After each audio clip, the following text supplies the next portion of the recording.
Have you ever looked up at the night sky and wondered what it would actually feel like to leave everything behind and shoot straight up into the endless black? How do astronauts go to space? When the Earth is literally falling away beneath you as you're pressed back into your seat, with a force so intense it feels like an elephant is sitting on your chest. Tonight, we're going to take that journey together, step by incredible step, and discover exactly how human beings manage to escape the invisible chains that keep us bound to this planet.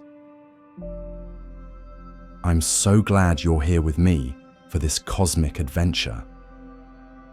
Whether you're watching this as the sun sets in your corner of the world, or perhaps it's early morning where you are, there's something beautifully fitting about exploring how we reach for the stars while we're all scattered across different time zones on this spinning rock we call home.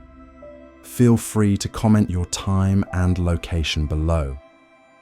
It's always amazing to see how curiosity about space connects us all, no matter where we are on Earth.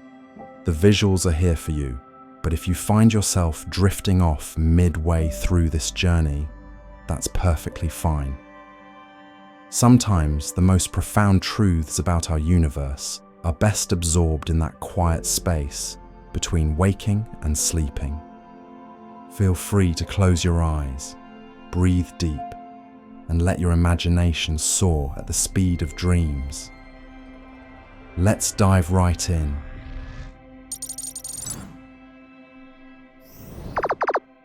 Now, before we dive into the incredible engineering and human determination that makes space travel possible, I want you to imagine something. Picture yourself standing in your backyard on a perfectly clear night. You're looking up at the International Space Station as it glides silently overhead, a bright dot moving steadily across the constellation. In that metal tube floating 250 miles above your head are human beings who somehow figured out how to break free from the same gravity that's keeping your feet firmly planted on the ground. But here's what makes this story truly extraordinary. Those astronauts didn't just wish themselves into space. They didn't discover some magical portal or stumble upon alien technology. Instead, they strapped themselves to the top of what is essentially a controlled explosion, one so powerful it can push them from 0 to over 17,000 miles per hour in just 8.5 minutes.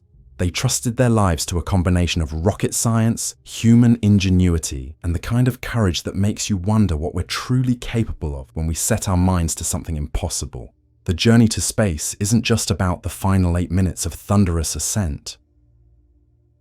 It begins years before launch, with preparations so intensive and detailed that it would make the most dedicated athlete look casual.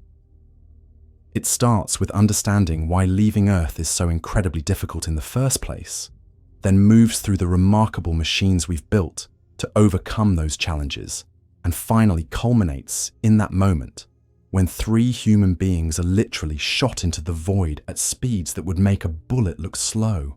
What we're going to discover together is that getting to space isn't just about building the biggest rocket or the most powerful engines. It's about solving a puzzle that involves physics, chemistry, engineering, human psychology, and the delicate dance between explosive force and precise control. It's about transforming ordinary people into beings capable of surviving in an environment that wants to kill them in dozens of different ways, all while maintaining their sanity and their ability to work as a team. Tonight, we'll start by understanding exactly what astronauts are up against. Because before you can appreciate the incredible solutions we've developed, you need to understand the problem they're trying to solve. And that problem is both elegantly simple and mind-bendingly complex. Simple because it comes down to one fundamental challenge. How do you give a human being enough speed to break free from Earth's gravitational embrace? Complex because doing so safely requires overcoming obstacles that would have seemed like pure fantasy just a century ago. The first thing you need to know about getting to space is that Earth really doesn't want to let you go. Our planet holds on to everything with an invisible grip that gets stronger the closer you are to the surface. Right now, as you're sitting there listening to this, you're being pulled toward the center of the Earth with a force of about 9.8 meters per second squared. That might not sound like much, but it means that every single moment, you're not actively pushing against gravity, you're accelerating downward. This gravitational embrace is what keeps our atmosphere from drifting off into space, what keeps the oceans in their basins, and what makes it possible for you to pour a glass of water without watching it float away in random directions. But it's also what makes leaving Earth one of the most energy-intensive things humans have ever attempted to do. To break free from this gravitational grip, you need to reach what scientists call escape velocity. An escape velocity from Earth's surface is a staggering 25,000 miles per hour. That's fast enough to travel from New York to Los Angeles in about 6 minutes. It's fast enough that if you could somehow drive your car at that speed, you'd circle the entire Earth in just under an hour. But here's where it gets even more challenging. You can't just gradually accelerate to that speed like you're merging onto a highway. The atmosphere that protects us and gives us breath to live also creates friction that would burn up anything moving that fast at low altitudes. So astronauts have to punch through the thickest part of our atmosphere in just a few minutes, accelerating from 0 to thousands of miles per hour while fighting both gravity and air resistance. And that's just the beginning of the challenge. Once you reach space, you're not done. Getting to space and staying in space are two completely different problems. Most astronauts don't actually escape Earth's gravity entirely. Instead, they reach a speed where they're falling around the Earth at exactly the same rate that the planet curves away beneath them. They're in a constant state of free fall, but they're falling so fast horizontally that they never actually hit the ground. This delicate balance requires not just incredible speed, but incredible precision. Too fast, and you fly off into deep space. Too slow, and you come crashing back down. The margin for error is measured in feet per second, and getting it wrong means either burning up in the atmosphere or drifting away from Earth forever.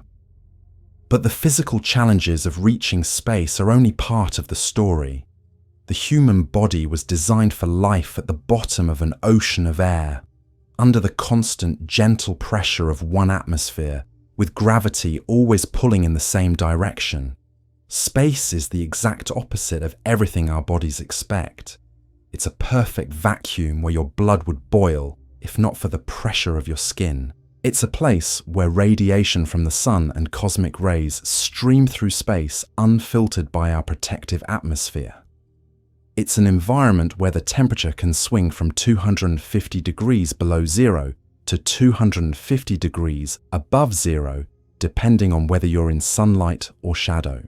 And then there's the psychological challenge. Imagine being locked in a small metal tube with 2 other people for months at a time, knowing that the nearest human beings are hundreds of miles away, and that if something goes seriously wrong, there's no possibility of rescue. The isolation is so complete that astronauts report being able to see the entire Earth through their window, while feeling more alone than they've ever felt in their lives. So when we talk about how astronauts go to space, we're really talking about how human beings have learned to overcome some of the most extreme challenges imaginable. We're talking about machines that can generate millions of pounds of thrust while maintaining the precision of a Swiss watch. We're talking about life support systems that can keep humans alive in an environment that's actively trying to kill them. And we're talking about the kind of training and preparation that transforms ordinary people into beings capable of functioning in extraordinary circumstances. The story of how we get to space is really the story of how we've learned to build controlled explosions, powerful enough to punch holes in the sky, yet precise enough that we can aim them at a target the size of a small building moving at 17,000 miles per hour. It's the story of how we've learned to wrap human beings in technological cocoons that can protect them from the vacuum of space while still allowing them to work, think, and remain human. But perhaps most remarkably, it's the story of how we've learned to do all of this, not just once or twice as incredible stunts, but routinely, safely, and with the kind of reliability that allows us to use space as a platform for science, exploration, and expanding human presence beyond our home planet.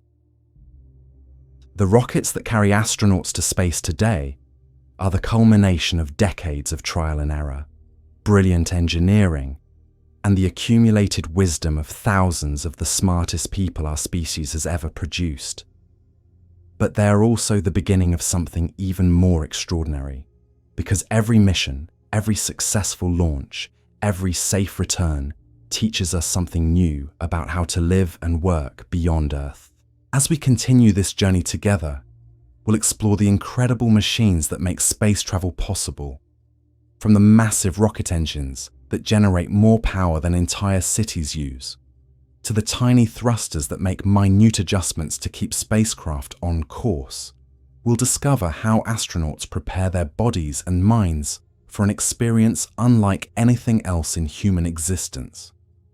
And we'll uncover the intricate choreography of launch day, when years of preparation culminate in 8.5 minutes of controlled chaos that transforms 3 people sitting on the ground into orbital residents traveling at impossible speeds.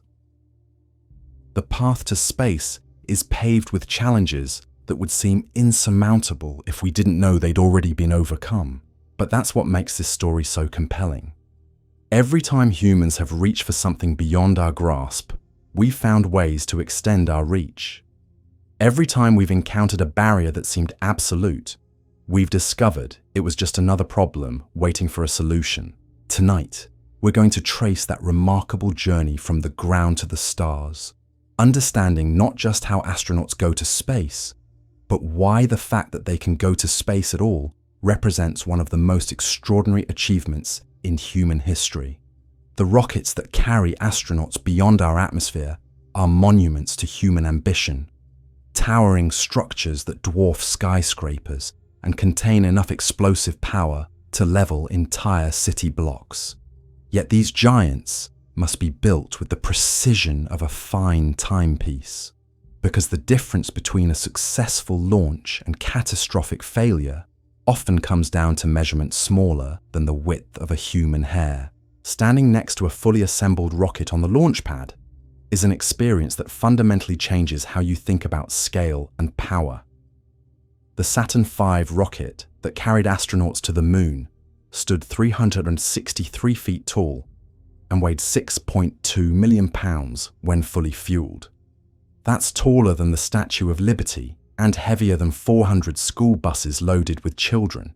But size alone doesn't capture the true magnitude of what these machines represent. The real magic happens in the engines, where chemistry becomes raw power through a process that seems almost too violent to control. In the main engines of a space shuttle, for example, liquid hydrogen and liquid oxygen combine in a reaction so energetic that it creates temperatures of over 6,000 degrees Fahrenheit. That's hotter than the surface of the sun. This inferno is contained within engine chambers made of materials that push the absolute limits of what human engineering can achieve. But here's what makes this even more remarkable. Those engines don't just burn fuel like a giant campfire. They control the combustion with a precision that would make a master chef jealous. The fuel flow rates are adjusted hundreds of times per second, responding to sensors that monitor temperature, pressure, vibration, and dozens of other variables. The engines can throttle up or down based on the exact needs of the mission, burning more fuel when they need to push through thick atmosphere and reducing power as the air thins out. The fuel itself tells its own incredible story. Rocket fuel isn't something you can pick up at your local gas station. Liquid hydrogen must be kept at minus 423 degrees Fahrenheit, just 37 degrees above absolute zero. At those temperatures, the metal tanks that contain it actually shrink and change shape. The liquid oxygen is slightly warmer at -297 degrees, but still cold enough to freeze the moisture in the air around the rocket, creating those dramatic clouds of vapor you see billowing around the launch pad. Loading these fuels into the rocket is like performing surgery with dynamite. The process takes hours and requires teams of technicians monitoring every step.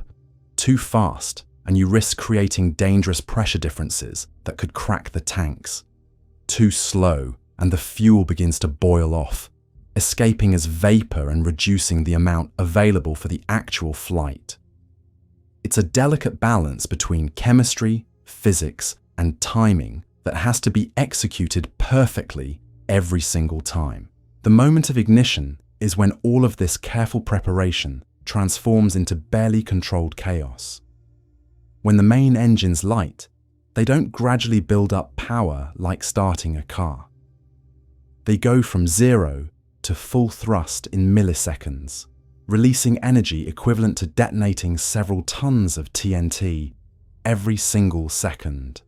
The sound alone is enough to damage buildings miles away, which is why spectators have to watch from a safe distance, even though their every instinct is to get as close as possible to witness this incredible spectacle. But the most amazing part isn't the power itself. It's how that power is directed and controlled. The rocket doesn't just blast straight up like a bottle rocket. Instead, it follows a carefully calculated trajectory that takes it through different layers of atmosphere, each with its own challenges and requirements. In the first few seconds, the rocket barely seems to move, fighting against its own enormous weight and the thick air at sea level. But as it burns fuel and becomes lighter, and as the air becomes thinner, it begins to accelerate at an ever-increasing rate. The astronauts strapped to the top of this controlled explosion experience forces that would be impossible to survive without extensive preparation. As the rocket accelerates, they feel themselves pressed deeper and deeper into their seats by G-forces that can reach 3 times their normal body weight. Breathing becomes difficult. Moving their arms requires enormous effort. Their vision begins to narrow as blood is forced away from their heads by the relentless acceleration. Yet throughout this ordeal, they must remain alert and ready to respond to emergencies. They monitor hundreds of systems through displays that vibrate so violently they're sometimes impossible to read. They communicate with mission control through headsets, while their bodies are subjected to forces that would leave most people unconscious. And they do all of this while sitting on top of enough explosive material to power a small city, knowing that if anything goes wrong, they have only seconds to execute emergency procedures that could save their lives. The rocket itself is fighting its own battle against the laws of physics. As it climbs higher, the atmosphere becomes thinner, which reduces drag but also means the engines must work differently. The air pressure outside drops so rapidly that the rocket's structure must be strong enough to handle the pressure difference without exploding outward like a balloon. At the same time, the intense vibrations from the engines threaten to shake the entire vehicle apart, requiring dampening systems that can absorb tremendous forces while still allowing the rocket to maintain its precise trajectory. About 2 minutes into the flight, something dramatic happens. The solid rocket boosters, having burned through their fuel, are jettisoned from the main rocket in an event that the astronauts describe as feeling like a controlled explosion. These boosters, each one as tall as a 15-story building, fall away and parachute back to Earth, where they can be recovered and reused. But for the astronauts, losing this weight means the remaining engines can accelerate them even faster, pushing them deeper into their seats as they climb toward the edge of space. The main engines continue to burn, consuming fuel at a rate of nearly 4,000 gallons per second. At this rate, They could drain an average swimming pool in about 30 seconds. But this incredible consumption rate is what allows the rocket to maintain thrust as it climbs higher and gains speed. The fuel tanks, which started the flight completely full, are now rapidly emptying, and the rocket is becoming lighter by thousands of pounds every minute. As the rocket passes through 50 miles of altitude, the astronauts can begin to see the curvature of the Earth through their windows. The sky above them is no longer blue, but black, dotted with stars that are visible even in daytime because there's no longer enough atmosphere to scatter sunlight. Below them, the Earth begins to look less like the ground they know, and more like the planet they've seen in photographs, a sphere of blue and brown and white, hanging in the infinite darkness of space. But they're not in space yet. Not really. They're still climbing, still accelerating, still burning fuel at an incredible rate as they race toward the speed they need to achieve orbit. The main engines will continue to fire for more than 8 minutes total, pushing them to a velocity of over 17,000 miles per hour. At that speed, they will be moving fast enough that the curvature of the Earth matches their rate of fall, putting them into a stable orbit around the planet. The final minutes of powered flight are perhaps the most critical. The rocket must reach a very specific speed at a very specific altitude, and the margin for error is incredibly small. Too slow, and they'll fall back to Earth. Too fast, and they'll fly off into deep space. Too high, and their orbit will be unstable. Too low, and they'll re-enter the atmosphere and burn up. The computers controlling the engines make thousands of calculations per second, adjusting thrust and direction to hit their target with the precision of a master archer hitting a bullseye from miles away. When the main engines finally shut down after 8.5 minutes of continuous burn, the silence is profound and immediate. The astronauts, who have been pressed into their seats by tremendous G-forces throughout the entire ascent, suddenly find themselves weightless. Anything not securely fastened begins to float.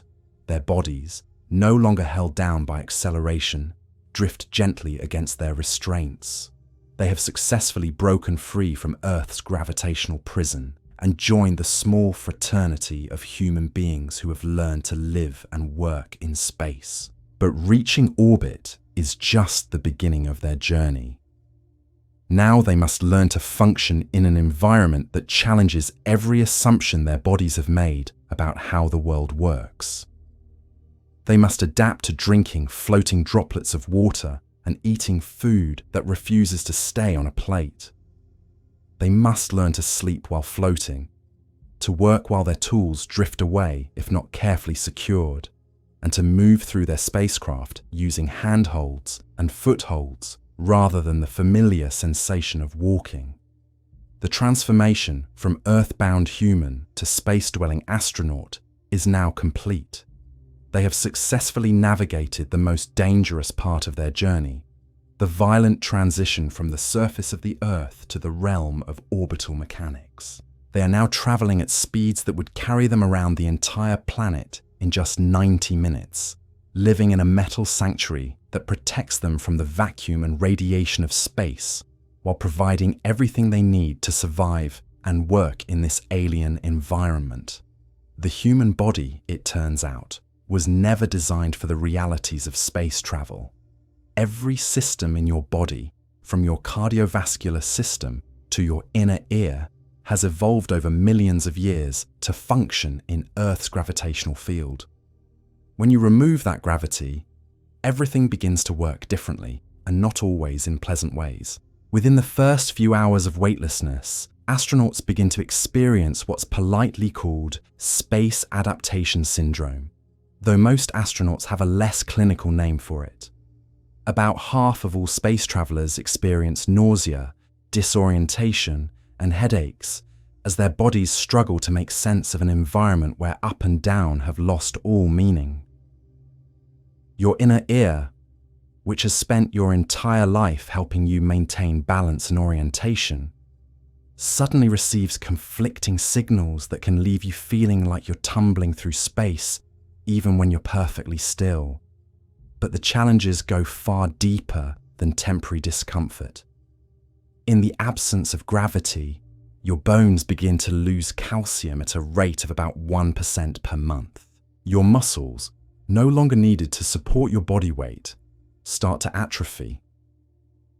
Your heart, which has spent your entire life pumping blood upward against gravity, suddenly finds itself working in an environment where blood pools differently throughout your body. Some astronauts return from long-duration missions having lost significant bone density and muscle mass, requiring months of rehabilitation to return to their pre-flight condition. Then there's the psychological challenge of living in what amounts to a high-tech prison cell. The International Space Station, despite being one of humanity's greatest technological achievements, provides each astronaut with about as much personal space as a small closet. There are no private moments, no opportunity to step outside for fresh air, no chance to feel rain on your face or grass beneath your feet. Every breath you take has been recycled through machines. Every drop of water you drink has been purified from sources you probably don't want to think about too carefully. The training required to prepare humans for this environment is as intense and comprehensive as anything our species has ever developed. Astronaut candidates spend years learning not just how to operate complex spacecraft systems, but how to maintain their sanity and effectiveness while living in conditions that would drive most people to desperation within days. They practice underwater for hours at a time, learning to work while weightless in massive pools that simulate the microgravity environment of space. They're spun in centrifuges at forces that would make a fighter pilot dizzy, conditioning their bodies to handle the extreme accelerations of launch and re-entry. They're locked in isolation chambers for weeks at a time, learning to cope with the psychological pressures of confinement and separation from the natural world. But perhaps most importantly, they learn to think differently about risk and safety. On Earth, if something goes wrong with your car, you pull over and call for help. If your house catches fire, you run outside and wait for the fire department. In space, there is no outside. There is no pulling over. There is no help coming from anywhere except the two other people sharing your small metal world, and perhaps the voices of mission controllers hundreds of miles below who can offer advice but cannot reach out and fix problems with their hands. Every system on a spacecraft must be designed with multiple backups, because failure in space often means death. The life support systems that provide oxygen, remove carbon dioxide, and maintain air pressure must work perfectly for months at a time. The computers that control navigation and communication must function flawlessly in an environment filled with radiation that can corrupt electronic systems. The heat shields that protect astronauts during re-entry must survive temperatures hot enough to melt copper while maintaining their structural integrity. This redundancy extends to the astronauts themselves. Every crew member is cross-trained on every major system aboard their spacecraft. If the pilot becomes incapacitated, the mission specialist must be able to fly the vehicle. If the flight engineer falls ill, the commander must be able to repair critical systems. They become human Swiss Army knives, capable of performing surgery, conducting scientific experiments, repairing complex machinery, and piloting spacecraft with equal skill. The selection process for becoming an astronaut reflects these extraordinary demands. Space agencies typically receive thousands of applications for each astronaut position, and the screening process is designed to identify not just the most technically qualified candidates, but those with the psychological resilience to handle extreme stress, isolation, and danger while maintaining their ability to work effectively as part of a team. Candidates undergo medical examinations that would make a professional athlete's physical seem casual. Every organ system is tested and evaluated. Vision must be perfect or correctable to perfect. Cardiovascular health must be exceptional. Psychological profiles are developed through extensive interviews and testing designed to identify how candidates respond to stress, isolation, and emergency situations. But technical qualifications and physical fitness are just the beginning. Astronauts must also be able to communicate complex technical information clearly and calmly, even during emergencies. They must be able to work effectively with people from different cultures and backgrounds, as international cooperation has become essential to modern space exploration. They must be comfortable being public figures, as astronauts often become ambassadors for space exploration, sharing their experiences with the world through interviews, presentations, and social media. The training pipeline for new astronauts typically takes several years and covers everything from basic spacecraft systems to advanced scientific techniques. They learn to operate robotic arms that can manipulate objects with precision while the operator is hundreds of miles away. They practice spacewalks in massive underwater facilities, learning to work outside their spacecraft while wearing pressure suits that are essentially personal spacecraft in their own right. They study geology so they can collect meaningful samples from other worlds. They learn photography techniques so they can document their missions effectively. They practice public speaking so they can share their experiences with audiences around the world. They become proficient in multiple languages so they can communicate with international partners and ground controllers from different countries. Perhaps most challenging of all, they learn to live and work together as a team under conditions of extreme stress and isolation. Crew members are often selected not just for their individual qualifications, but for how well they work together as a group. They spend months training together, learning each other's strengths and weaknesses, developing the trust and communication skills that will be essential when they're alone together in space, hundreds of miles from Earth. The spacecraft that carry these carefully selected and trained individuals are marvels of engineering that push the boundaries of what's possible with current technology. Every component must be lightweight, yet incredibly strong, compact, yet fully functional, simple enough to be repaired in space, yet sophisticated enough to keep humans alive in an environment that wants to kill them. The life support systems alone represent decades of engineering development. Oxygen must be generated from water through electrolysis, a process that splits water molecules into hydrogen and oxygen using electrical current. Carbon dioxide must be scrubbed from the air using chemical filters that absorb the gas and prevent it from building up to toxic levels. Water must be recycled with an efficiency that would impress environmental engineers, recovering moisture from the air, from urine, and even from the humidity created by human respiration. Temperature control in space presents unique challenges.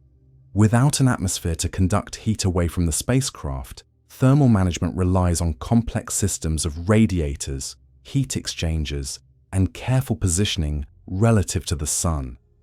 Parts of the spacecraft exposed to direct sunlight can reach temperatures hot enough to boil water, while parts in shadow can become colder than the Antarctic winter.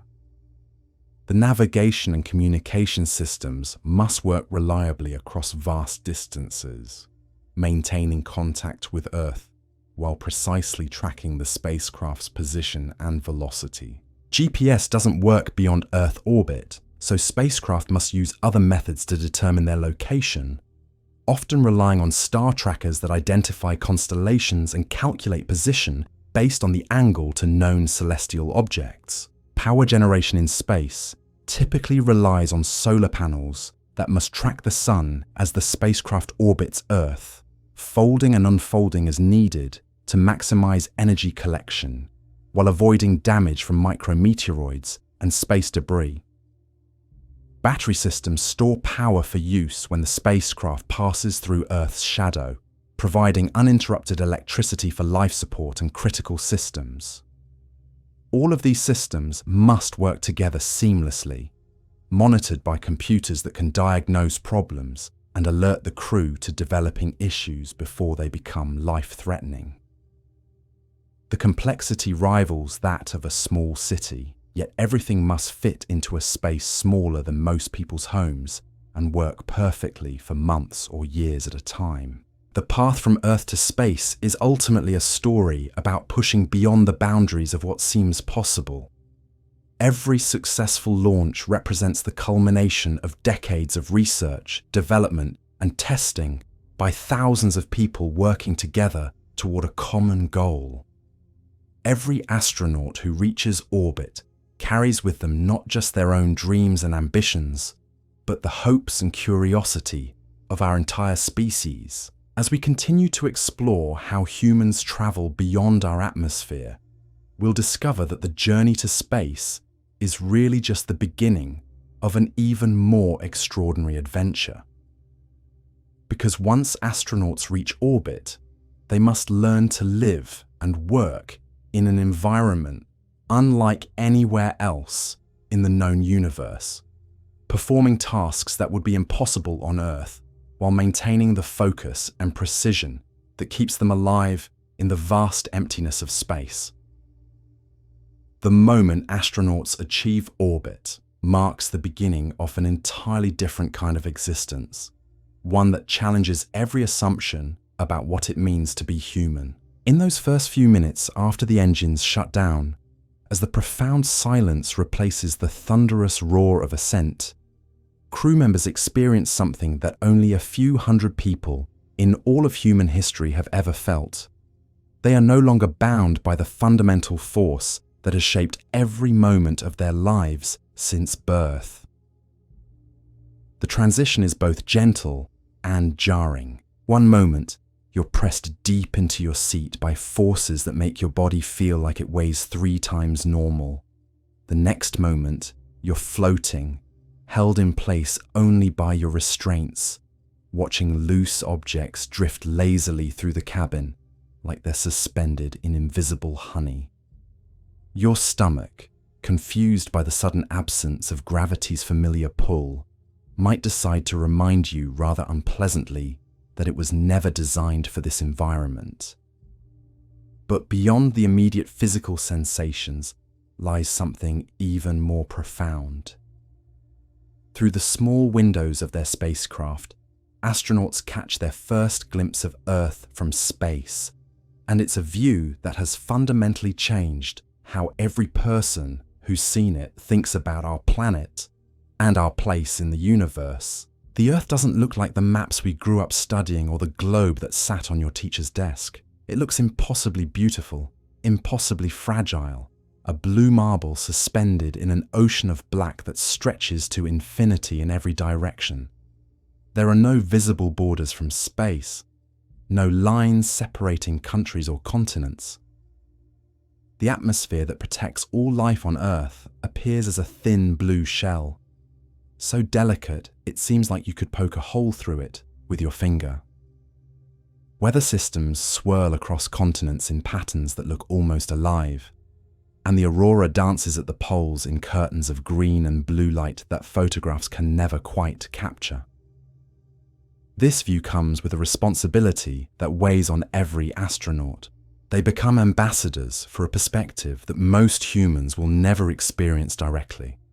They carry with them the obligation to share what they have seen, to help those of us still bound to Earth's surface understand what our planet looks like from the outside and what that view reveals about our shared humanity. But the view is just one part of adapting to life in space. Everything that seemed automatic on Earth now requires conscious thought and careful planning. Drinking water means capturing floating droplets before they drift away and potentially damage sensitive equipment. Eating requires securing every crumb, because in microgravity, loose food doesn't fall to the floor where it can be cleaned up later. Instead, it floats around the cabin, potentially clogging air filters or finding its way into electronic systems where it could cause serious problems. Sleep becomes an exercise in restraint, literally. Without gravity to hold you against a mattress, you must zip yourself into a sleeping bag attached to the wall, or you'll find yourself drifting around the cabin, bumping into equipment and crew members throughout the night. Many astronauts report vivid dreams of falling, as their subconscious minds struggle to process the absence of gravity's constant downward pull. Personal hygiene transforms into a complex engineering challenge. Brushing your teeth requires special toothpaste that can be swallowed safely, since spitting isn't really an option when your saliva would just float away in spherical droplets. Washing involves wet wipes and no-rinse shampoos, since conventional soap and water would create floating bubbles that could interfere with equipment or be inhaled by crew members. Even something as simple as going to the bathroom becomes a carefully orchestrated procedure involving restraints, vacuum systems, and techniques that would make a contortionist proud. The toilet on the International Space Station uses airflow instead of gravity to move waste away from the body, and using it effectively requires training and practice that most people would find embarrassing to discuss. But perhaps the most challenging aspect of life in space is the psychological adaptation to being completely isolated from the natural world. Every breath of air has been processed through machines. Every drop of water has been recycled multiple times. The temperature is controlled by computers, the lighting is artificial, and there's no weather, no seasons, no rain or snow or wind. The sensory experiences that connect us to our planet and remind us we're alive are simply absent. This isolation is compounded by the fact that astronauts are living in what amounts to a very expensive, very sophisticated, and very small RV with 2 or 3 other people for months at a time. Privacy is virtually non-existent. Personal space is measured in cubic feet rather than rooms. Every conversation can be heard by everyone else. Every habit becomes magnified. Every personality quirk becomes a potential source of friction. The work itself provides some relief from these psychological challenges, but it also introduces new complexities. Astronauts must learn to operate tools and equipment while floating, which means every action produces an equal and opposite reaction. Turn a wrench clockwise and your body wants to rotate counterclockwise. Push against something with your hand and you'll drift backward unless you're properly anchored.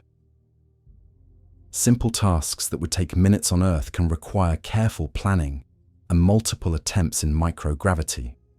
Scientific experiments that seem straightforward in ground-based laboratories become intricate puzzles in space. Liquids don't pour, they form floating spheres. Flames burn in perfect spheres rather than the familiar teardrop shape we see on Earth. Chemical reactions behave differently when convection currents can't form. Even growing plants requires completely rethinking how roots find nutrients and how stems know which direction to grow when there's no up or down. The daily schedule for astronauts is planned down to the minute by teams of specialists on the ground who choreograph every activity to maximize productivity while ensuring crew safety and well-being. Wake-up time, meal times, work periods, exercise sessions, and sleep periods are all carefully coordinated, not just within the spacecraft, but with mission control centers around the world, and with the orbital mechanics that determine when the station passes over different parts of Earth.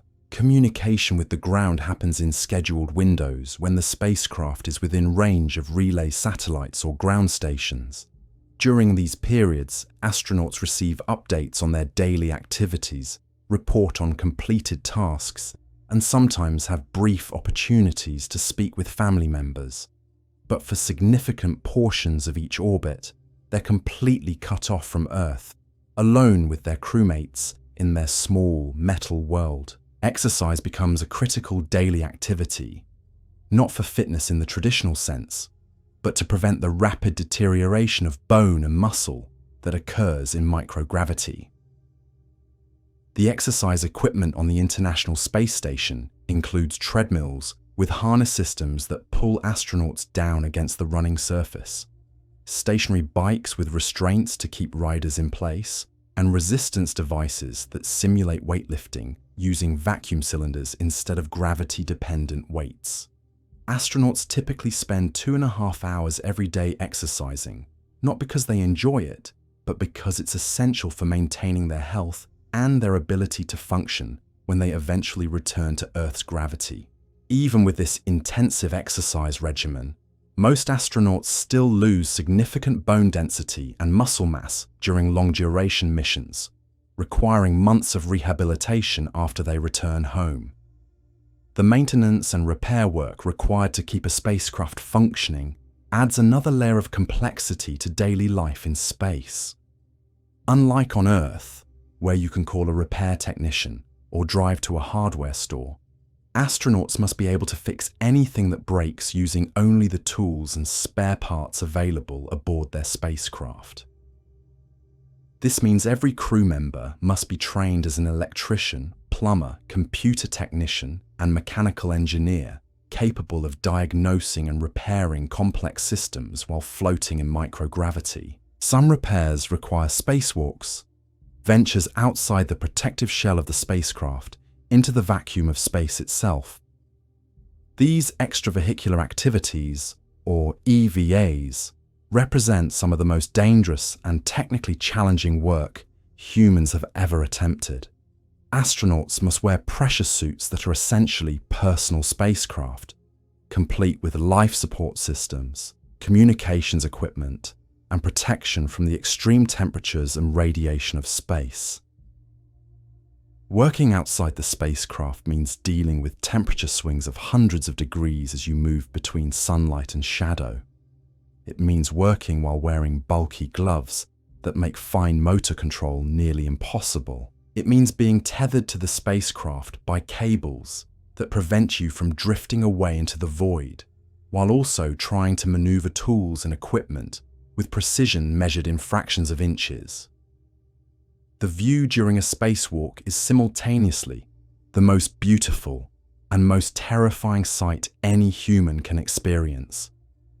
Below you, Earth fills your entire field of vision, a living planet spinning slowly beneath your feet. Above you, the universe stretches to infinity, filled with more stars than you ever imagined existed. And around you, nothing but vacuum and silence so complete it seems to press against your consciousness. The psychological impact of seeing Earth from this perspective, with no barrier between you and the infinite cosmos, except a thin layer of fabric and metal, affects every astronaut differently. Some describe a profound sense of connection to the planet and all life upon it. Others report feeling overwhelmed by the vastness of space and their own insignificance within it. Many experience what researchers call the overview effect, a cognitive shift in awareness that comes from seeing Earth as a single unified system without borders or divisions. But spacewalks aren't conducted for the views or the philosophical insights. They're working sessions where astronauts must accomplish specific tasks while fighting against the limitations of their bulky suits and the challenges of working in an environment that offers no forgiveness for mistakes. Installing new equipment, replacing failed components, collecting scientific samples, or performing routine maintenance all become exponentially more difficult when attempted while floating in a vacuum, wearing what amounts to a miniature spacecraft around your body. The tools used during spacewalks must be specially designed for use with thick gloves and limited dexterity. Screws have larger heads and deeper slots. Handles are oversized and textured for better grip. Everything must be tethered to prevent it from floating away, because dropping a tool during a spacewalk means losing it forever to the vastness of space, where it becomes another piece of orbital debris traveling at thousands of miles per hour. Communication during spacewalks happens through radio systems built into the pressure suits, but the conversations are often punctuated by heavy breathing, grunts of effort, and the occasional exclamation, as astronauts struggle with particularly challenging tasks. The work is physically demanding, mentally exhausting, and emotionally intense, requiring absolute focus and precision while surrounded by one of the most distracting and awe-inspiring views in the known universe. Emergency procedures during spacewalks are practiced extensively on Earth, but the reality of executing them in space adds layers of complexity that no simulation can fully replicate. If a pressure suit fails, the astronaut has only minutes to return to the safety of the spacecraft's airlock. If someone becomes separated from their tethers, their crewmate must be able to rescue them before they drift beyond reach. If tools or equipment malfunction, astronauts must be able to improvise solutions using only what's available in the limited confines of their suit's toolkit. The return to the spacecraft after a successful spacewalk brings its own challenges. The airlocks are small chambers that can barely accommodate 2 astronauts in their bulky pressure suits. Repressurizing the airlock takes time, during which astronauts must remain patient and alert, monitoring their suit systems and preparing for the transition back to the shirt-sleeve environment of the main spacecraft. Once back inside, astronauts must carefully clean and inspect their suits, checking for any damage from micrometeoroids, thermal cycling, or contact with sharp edges. The suits are incredibly sophisticated pieces of equipment, but they're also delicate in ways that aren't immediately obvious. A small puncture or tear that might seem insignificant could become life-threatening during the next spacewalk. But perhaps the most remarkable aspect of spacewalks isn't the technical challenges or the incredible views. It's the fact that humans have learned to work effectively in an environment that should, by all rights, kill us instantly. We've developed the technology, the training, and the procedures that allow people to venture outside their spacecraft, accomplish complex tasks, and return safely to continue their mission. This ability to work in the vacuum of space represents one of the most extraordinary extensions of human capability in our species' history. We've essentially learned to become temporary space creatures, able to survive and function in an environment more alien than the deepest ocean trenches or the highest mountain peaks on Earth. The daily routine of life aboard a spacecraft, whether during routine operations or during the intense focus required for spacewalks, represents a fundamentally different way of being human. Every action requires more thought, more planning, more care than the same action would require on Earth. Every system must be monitored. Every procedure must be followed precisely. Every crew member must remain constantly aware of their environment and their crewmates' well-being. Yet within these constraints, astronauts have learned to find moments of joy, wonder, and even humor. They've discovered that food tastes different in microgravity, that tears form perfect spheres instead of rolling down your cheeks, that you can do somersaults in mid-air just for the fun of it.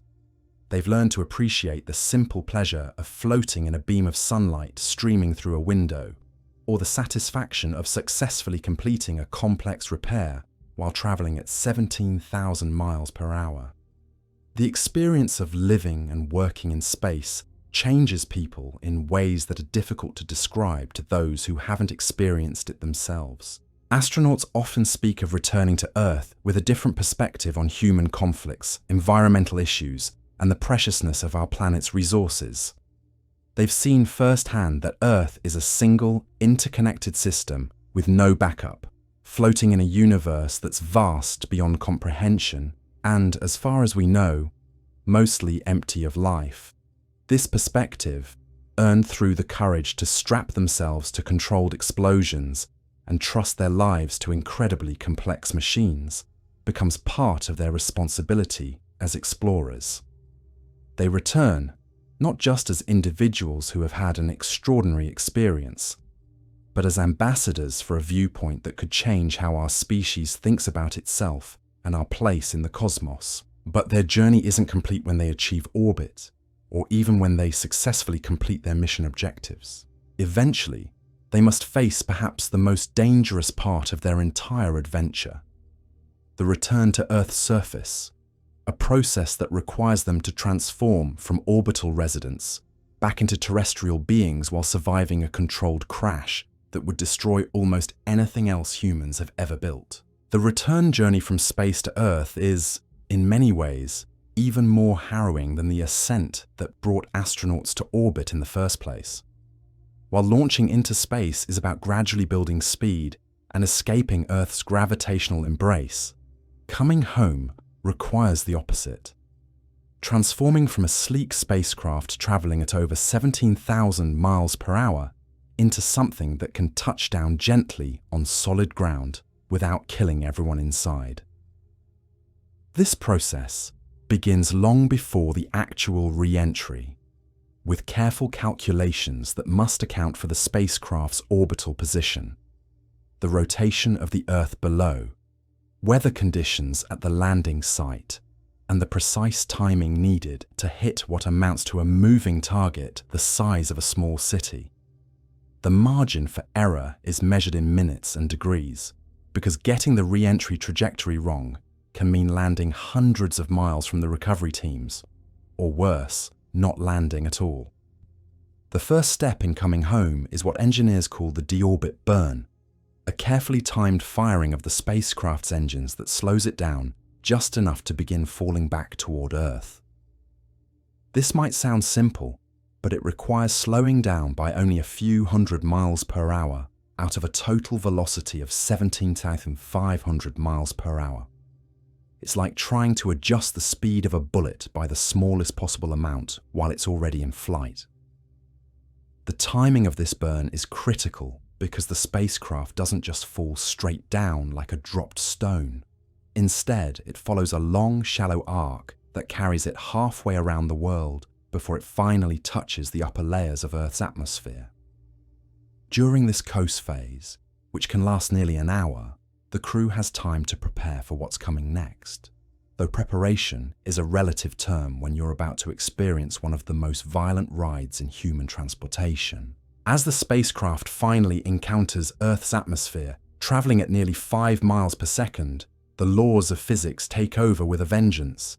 The air molecules that seemed so thin and insignificant during launch suddenly become a wall of resistance that must absorb all of the spacecraft's enormous kinetic energy. This energy has to go somewhere, and most of it transforms into heat through friction with the atmosphere. The temperatures generated during re-entry are almost incomprehensible. The heat shield protecting the crew reaches temperatures of over 3,000 degrees Fahrenheit, hot enough to melt copper and approaching the melting point of iron.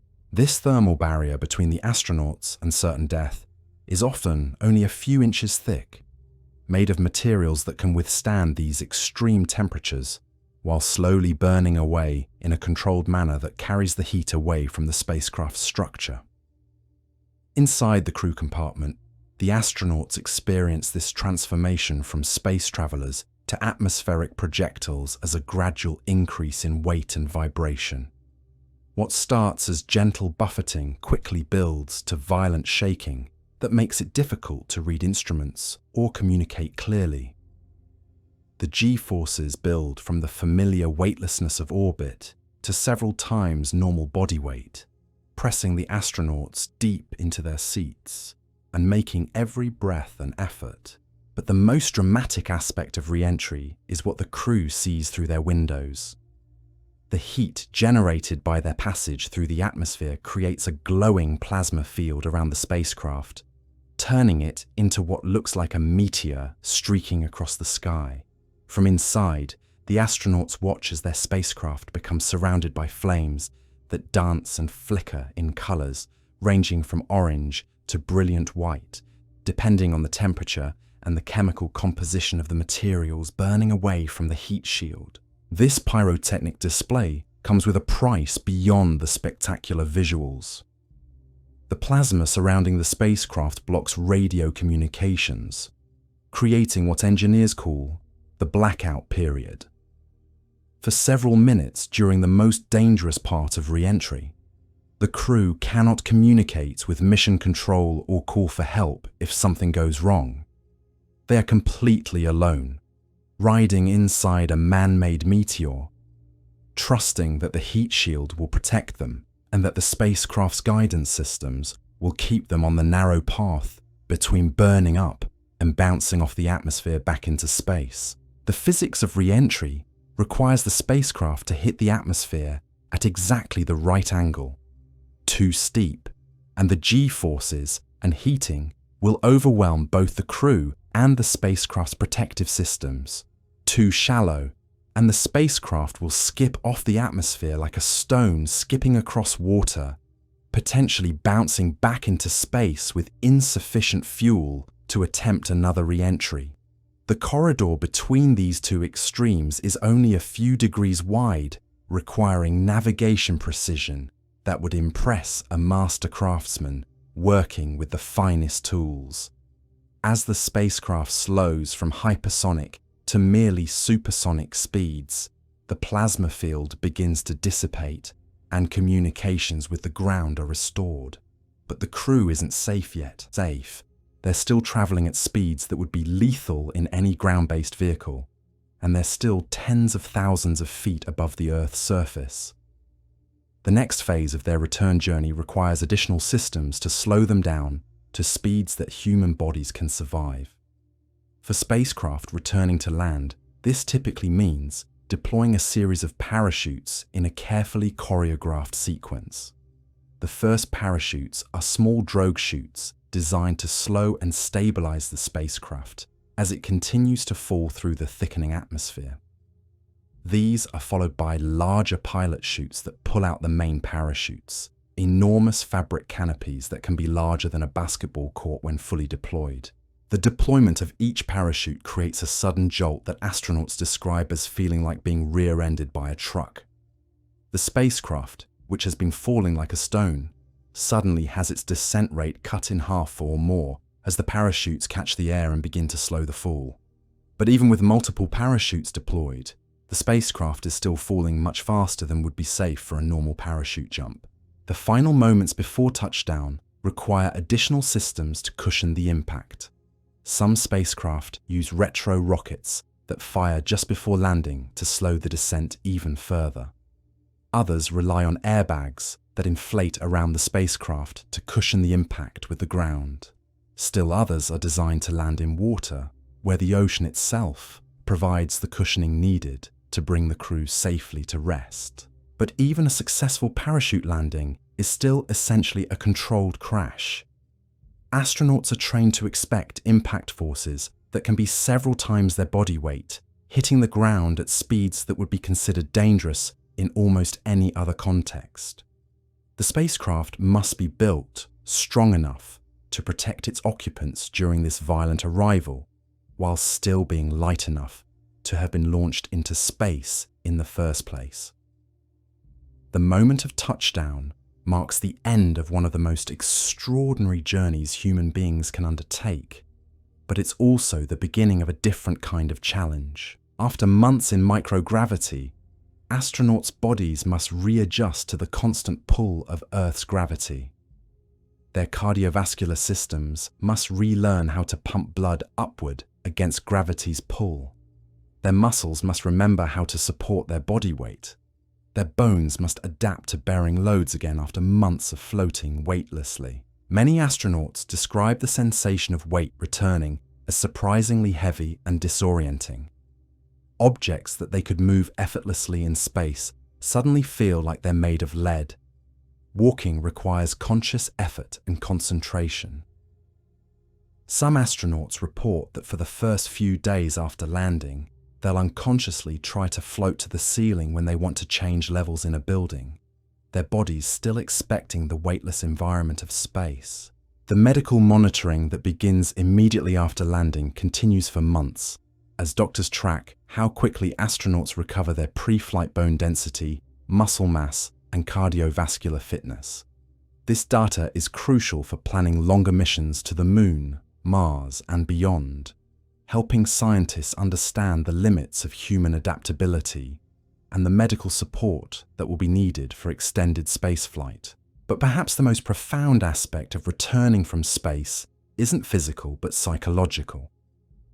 Astronauts often describe a period of adjustment as they reconnect with life on Earth after experiencing the overview effect and the unique perspective that comes from seeing our planet from the outside. The concerns and conflicts that seemed important before their flight sometimes feel trivial after experiencing the unity and fragility of Earth as seen from space. Many astronauts become passionate advocates for environmental protection, international cooperation, and space exploration after their return.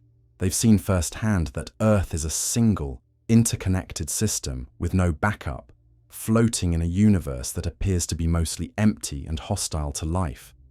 This perspective, earned through the courage to leave Earth and the skill to return safely, becomes part of their contribution to human knowledge and wisdom. The recovery operations that bring astronauts from their landing site back to civilization are themselves marvels of coordination and planning.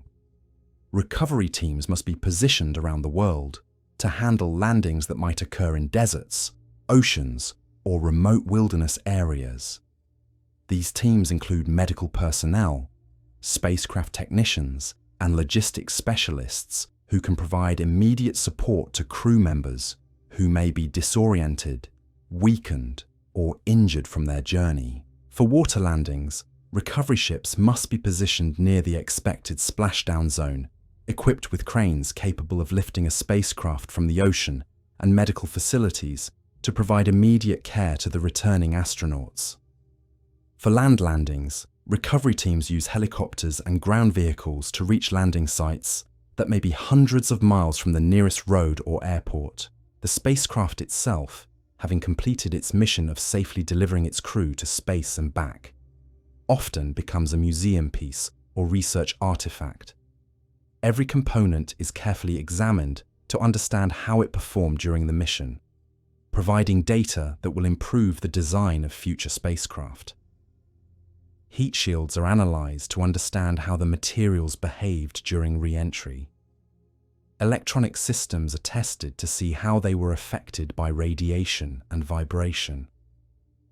Even the smallest details are documented to contribute to the accumulated knowledge that makes spaceflight safer and more reliable. The entire process of returning from space to Earth represents one of the most complex and dangerous transportation challenges humans have ever solved.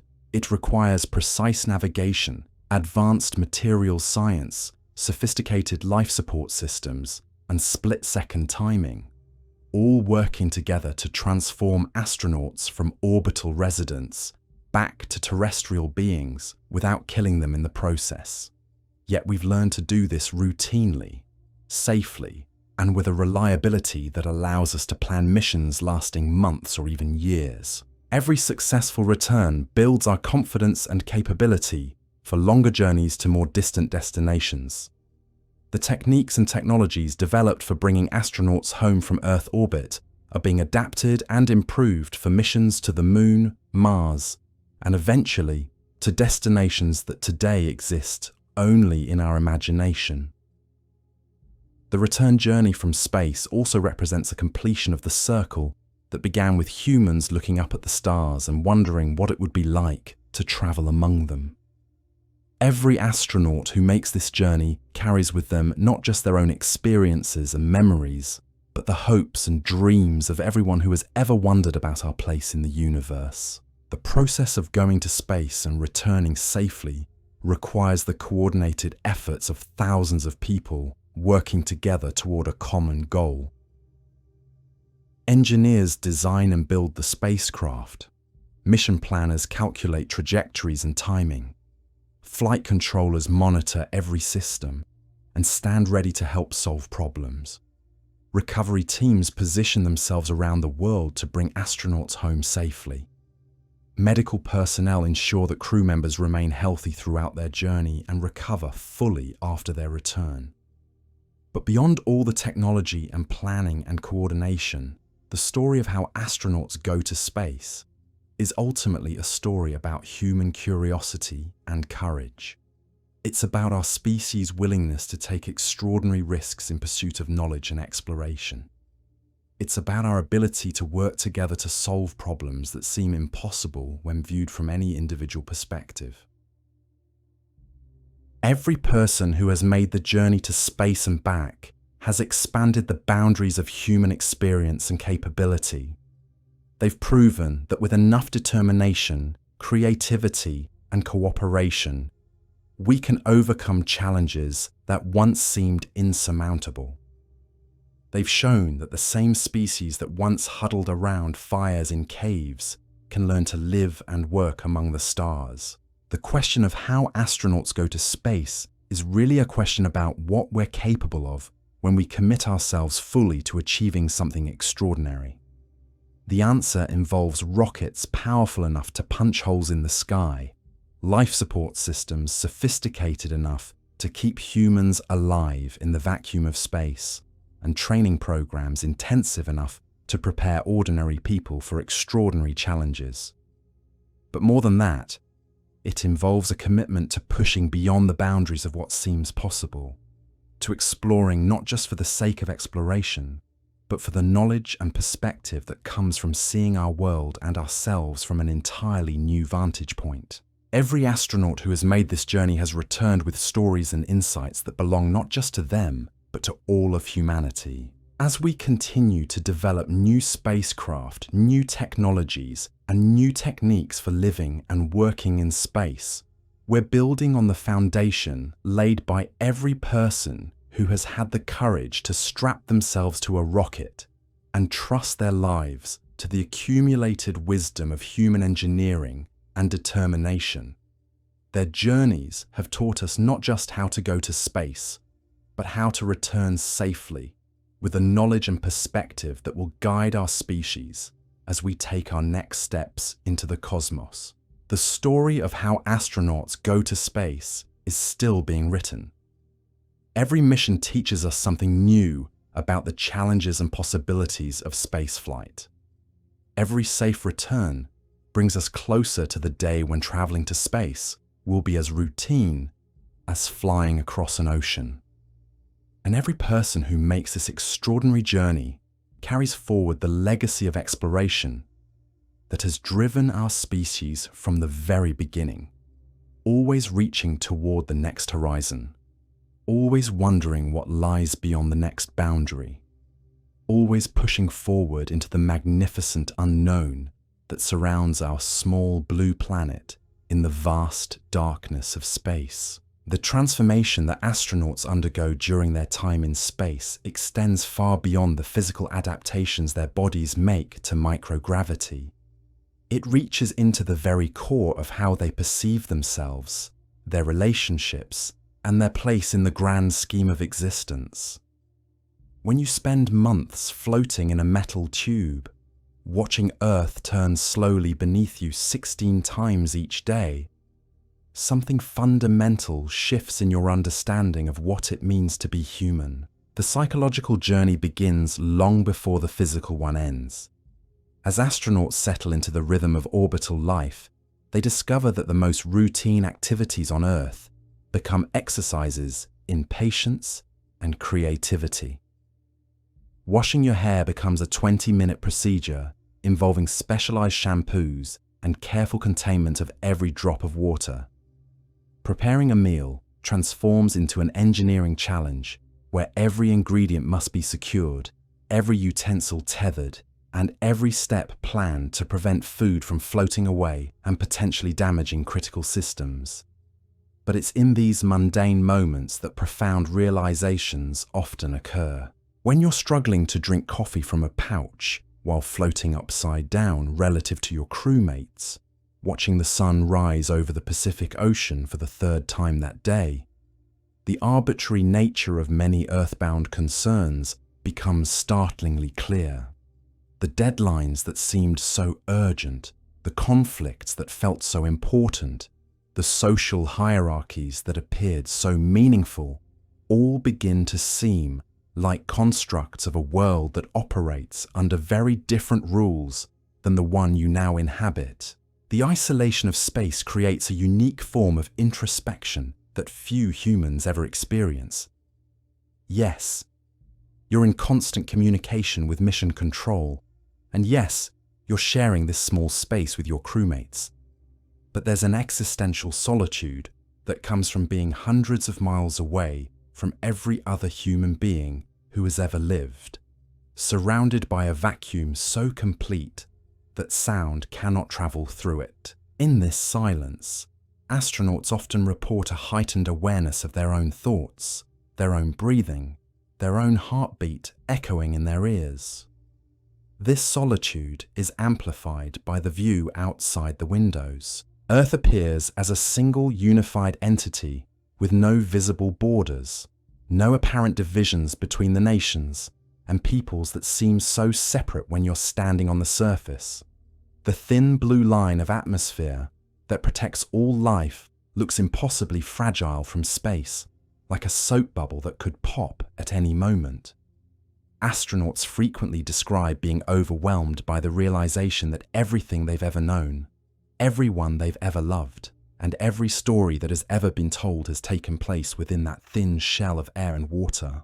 The daily routine aboard a spacecraft is structured down to the minute, but within that structure, astronauts find moments of unexpected beauty and wonder.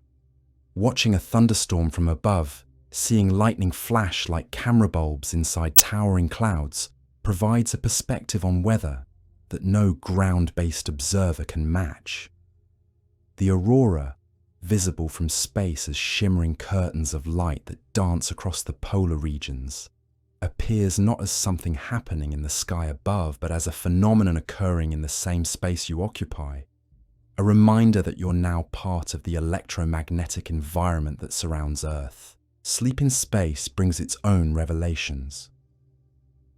Without the familiar sensation of lying down, without the weight of blankets, without the sounds of a terrestrial night, sleep becomes a different kind of rest. Many astronauts report unusually vivid dreams, often involving flying or floating, as their subconscious minds try to process the new reality of weightlessness. Others describe a sense of peace that comes from floating in their sleeping bags, gently bumping against the walls of their crew quarters as the spacecraft orbits Earth in complete silence. The work that astronauts perform in space often takes on a significance that transcends its immediate practical purpose. Conducting a scientific experiment in microgravity isn't just about collecting data, it's about expanding human knowledge in an environment that reveals new aspects of how the universe operates. Growing plants in space isn't just about testing life support systems. It's about exploring how life itself adapts to conditions unlike anywhere on Earth. Every task becomes part of a larger story about human exploration and discovery. The communication sessions with family and friends on Earth take on special meaning when you're orbiting overhead. Hearing familiar voices while watching the landscape where those people live pass by beneath you creates a connection that's both intimate and surreal. Astronauts often describe the strange experience of talking to their children while simultaneously watching their hometown drift past the spacecraft windows, seeing their entire family's world as a small patch of lights in the darkness below. The physical challenges of long-duration spaceflight extend beyond the well-documented effects on bones and muscles. Astronauts must adapt to changes in how their senses work in microgravity. Taste and smell are altered, making food seem bland and requiring stronger flavors to be appetizing. Spatial orientation becomes fluid, with crew members often working upside down relative to each other without any sense of disorientation. The absence of convection currents means that air doesn't circulate naturally, requiring fans to prevent pockets of carbon dioxide from building up around sleeping astronauts. But perhaps the most profound aspect of living in space is the gradual shift in perspective that occurs as the initial excitement of being in orbit gives way to the routine of daily life in an extraordinary environment. The spectacular views outside the windows become familiar, though no less beautiful. The sensation of floating becomes natural, though no less amazing. The isolation becomes comfortable, though no less complete. Astronauts begin to feel like residents of space rather than visitors from Earth. This transition brings with it a sense of responsibility that many astronauts describe as overwhelming. They become acutely aware that they represent not just their own countries or space agencies, but humanity itself. Every photograph they take, every experiment they conduct, every moment they spend in space becomes part of the collective human experience of exploring beyond our home planet. They carry with them the hopes and dreams of everyone who has ever looked up at the stars and wondered what it would be like to travel among them. The scientific work conducted aboard spacecraft often provides insights that are impossible to achieve on Earth. In the absence of gravity, flames burn in perfect spheres, revealing aspects of combustion that help improve engine design and fire safety. Proteins can form more perfect crystals, leading to better understanding of their structure and potential medical applications. Plants grow in unexpected ways, sending roots in all directions and helping scientists understand how organisms adapt to new environments. But beyond the formal scientific program, astronauts become scientists of their own experience, carefully observing how their bodies and minds adapt to this alien environment. They notice changes in their sleep patterns, their appetite, their emotional responses to isolation and confinement. They become test subjects in an experiment that's only been conducted by a few hundred people in all of human history, providing data that will be crucial for planning longer missions to more distant destinations. The maintenance work required to keep a spacecraft functioning becomes a form of meditation for many astronauts. The careful, methodical process of checking systems, replacing filters, and updating software requires complete focus and attention to detail.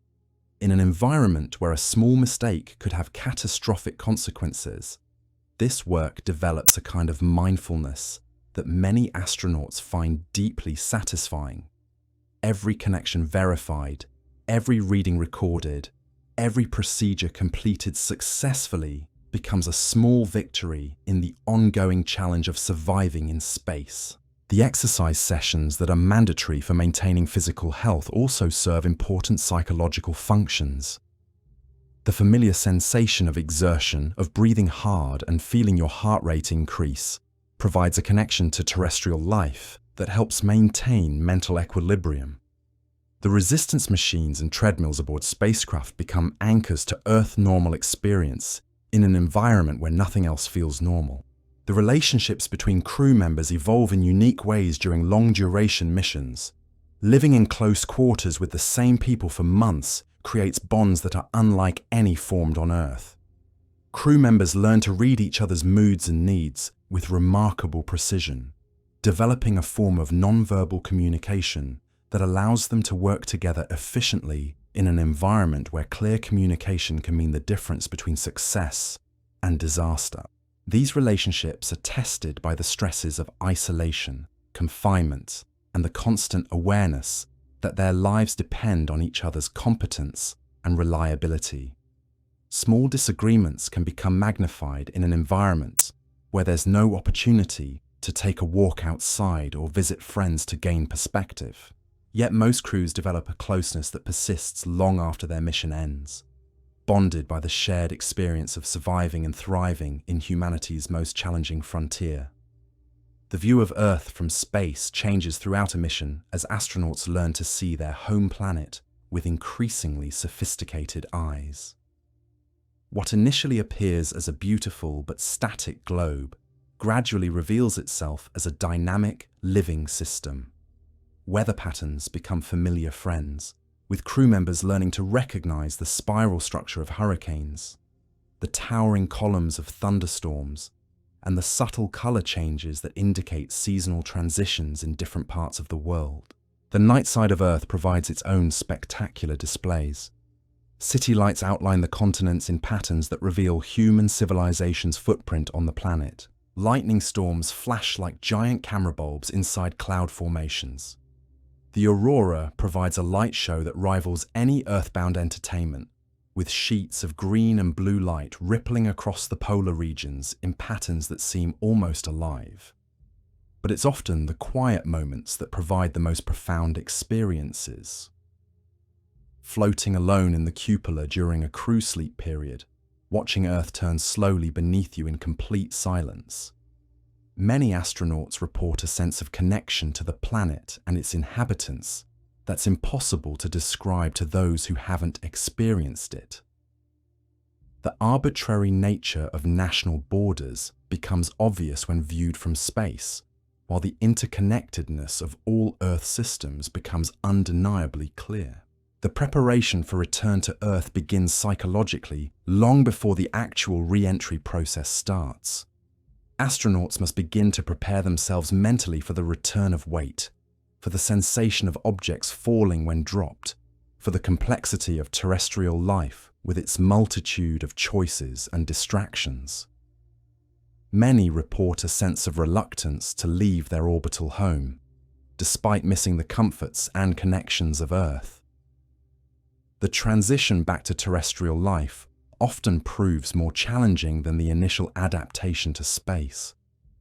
The physical readjustment to gravity is accompanied by a psychological readjustment to a world that suddenly seems unnecessarily complicated and conflict-ridden.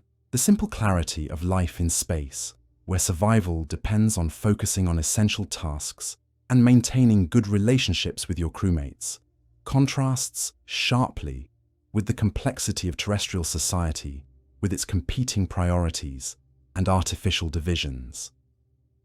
Many astronauts describe a period of reverse culture shock as they readjust to life on Earth.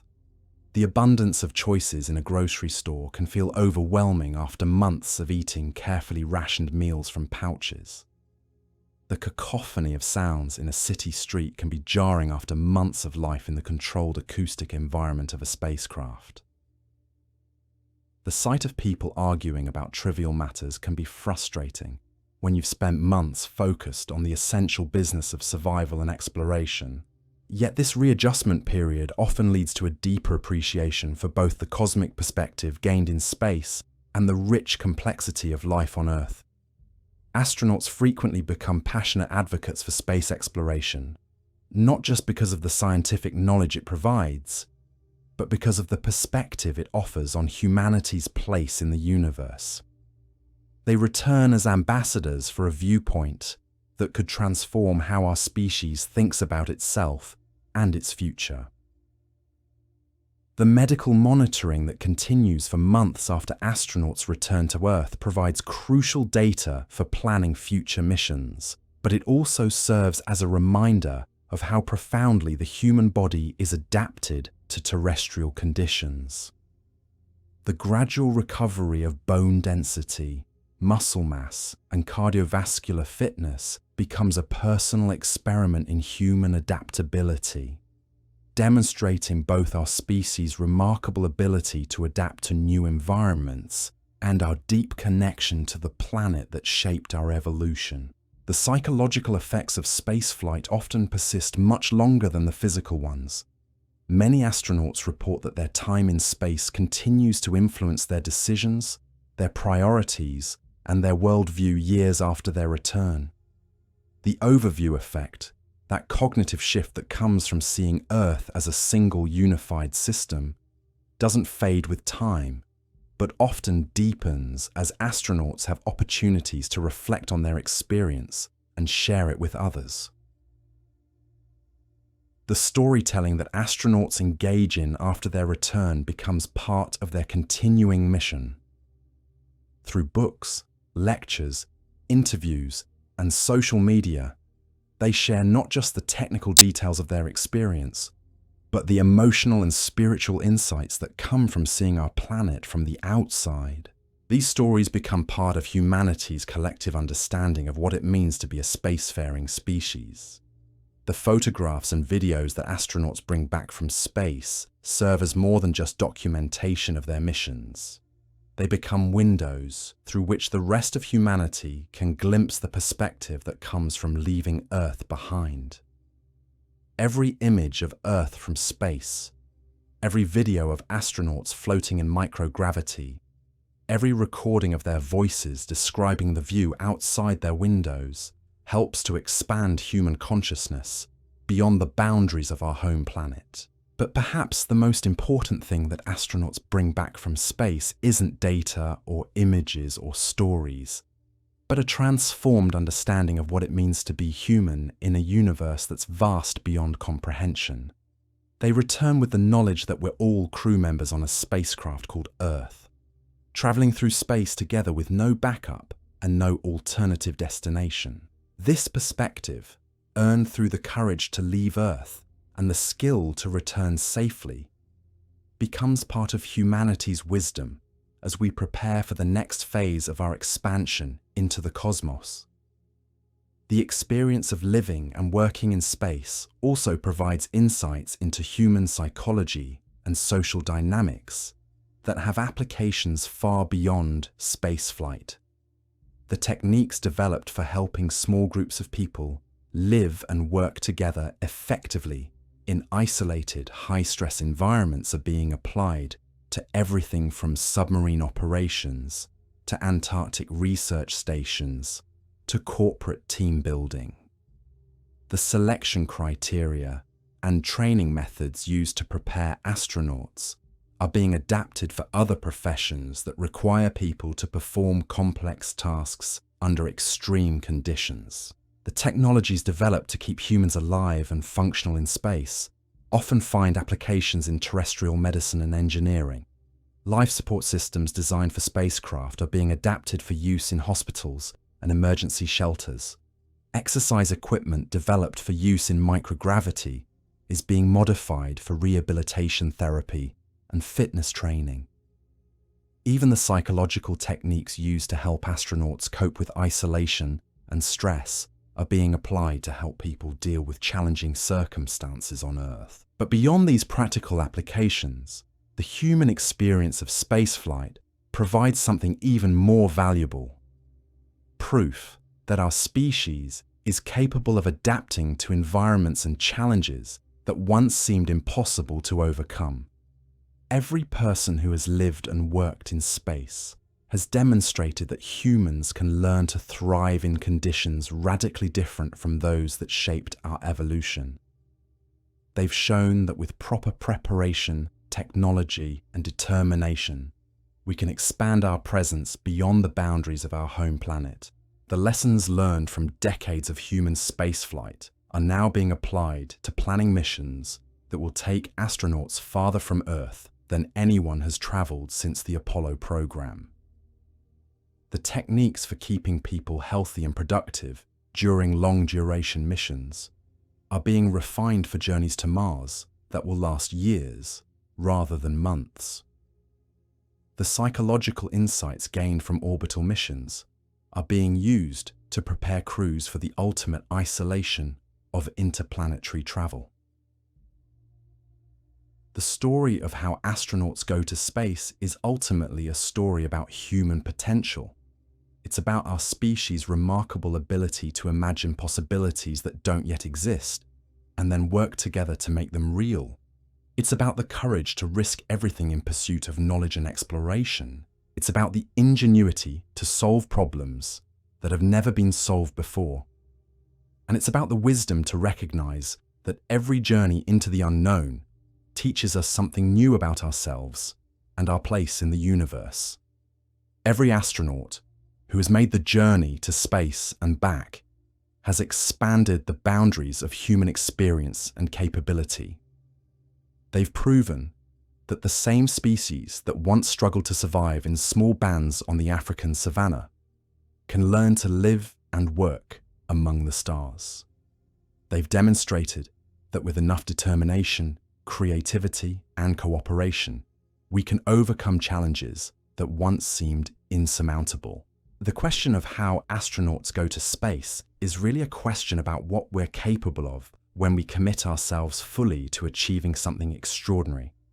The answer involves not just rockets and life support systems and training programs, but courage and curiosity and the willingness to risk everything in pursuit of knowledge and exploration.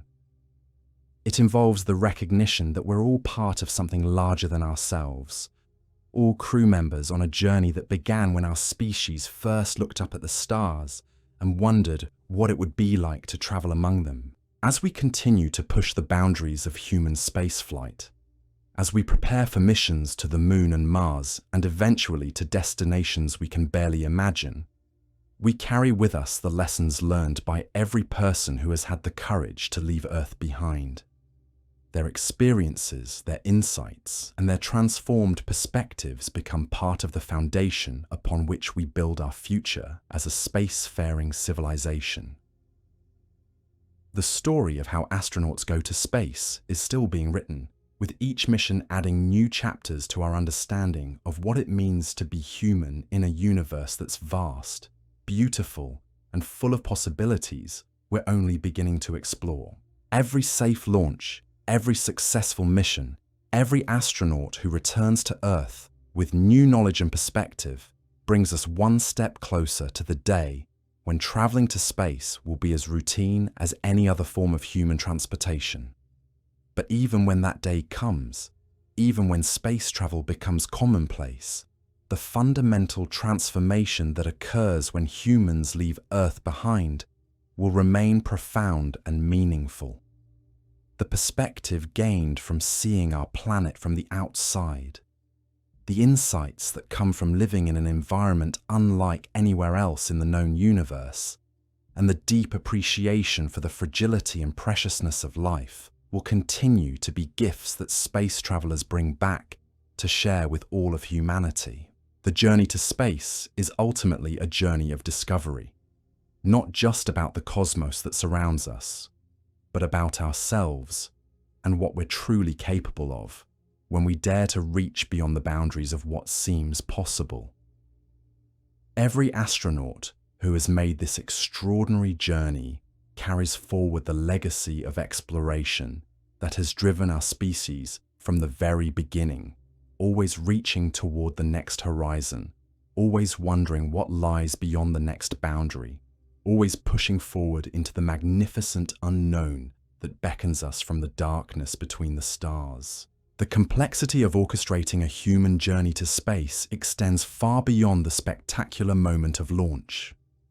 Behind every successful mission lies an intricate web of preparation, coordination, and split-second decision-making that involves thousands of people working in perfect synchronization across multiple continents. This invisible choreography begins years before the first rocket engine ignites and continues long after the crew capsule touches down safely on Earth.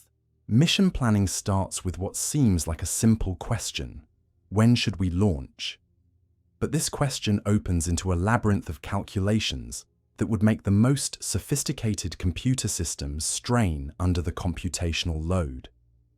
The launch window, that precise moment when conditions align perfectly for departure, is determined by the orbital mechanics of both Earth and the destination.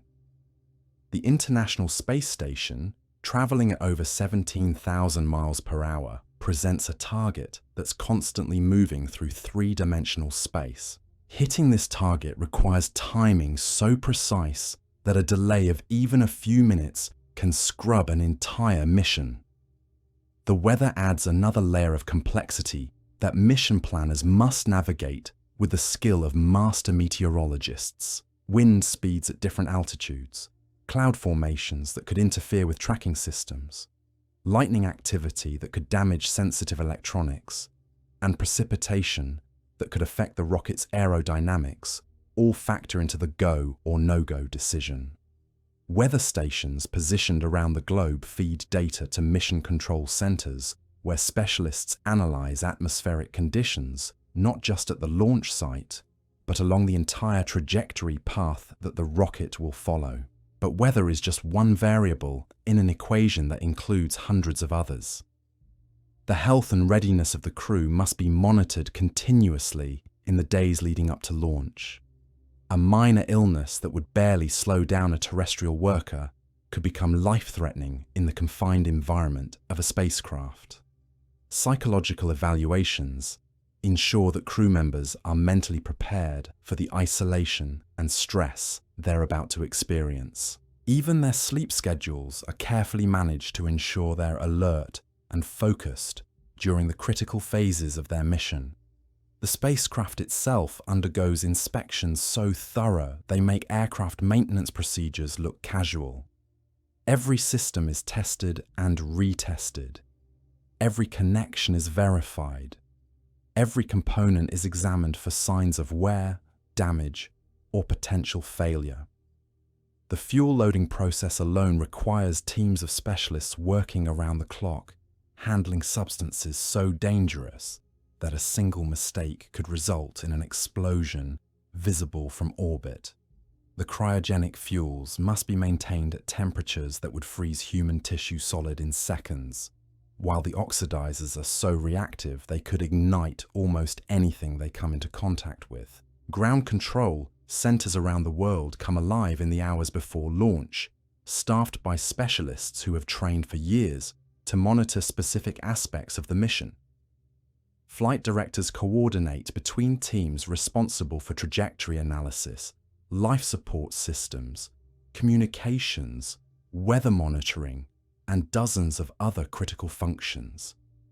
Each specialist has spent months studying every detail of this particular mission, memorizing procedures, practicing emergency responses, and preparing for scenarios that hopefully will never occur, but must be ready to handle if they do.